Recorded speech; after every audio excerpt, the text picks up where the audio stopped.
सध्या मला सतत विचारला जाणारा प्रश्न म्हणजे दुबईमध्ये जॉब कसा भेटेल, कुठून अप्लाय करायचं किंवा अशा बऱ्याचशा गोष्टी आहेत. तर चला सांगते पहिलं काम कोणतं करायचं ते.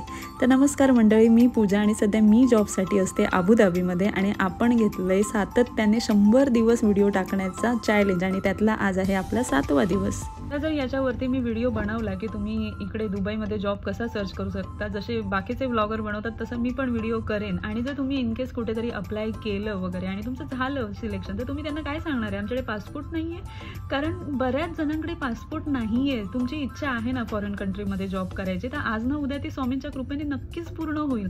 पण त्याच्यासाठी तुमचे डॉक्युमेंटेशन तरी पूर्ण पाहिजे. तुम्ही पासपोर्ट जो महत्त्वाचा आहे तो तरी पाहिजे. 2 दिवसापूर्वी माझ्या फ्रेंडचा पण मला कॉल आला, मला जॉब पाहिजे. ठीक आहे म्हटलं, जवळची फ्रेंड आहे, आपण एफर्ट्स नक्कीच घेऊ शकतो.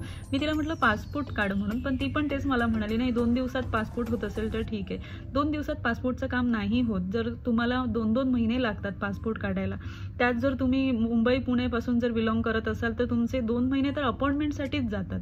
त्यामुळे पहिला पासपोर्ट काढा, त्यानंतर तुम्ही जॉबसाठी सर्च करा. कारण जर उद्या इनकेस स्वामींच्या कृपेने लवकर जॉबचं कुठे झालं तर समोरची कंपनी तुमचा पासपोर्ट नाही आहे म्हणून तुमची वाट नाही बघणार आहे. तुमचा तो हातातून जॉब निघून जाईल. हां, एजंट थ्रू तुम्ही येत असाल तर तो एजंट तुम्हाला बरोबर 2 महिन्यांनी कॉल करेल, कारण त्याला तिथं पैसे मिळणार आहेत. पण मला वाटत नाही इकडे येण्यासाठी कोणाला एवढे पैसे वगैरे द्यायची गरज आहे. तुम्ही स्वतः ऑनलाईन सर्च करून किंवा हे करून इकडे येऊ शकता.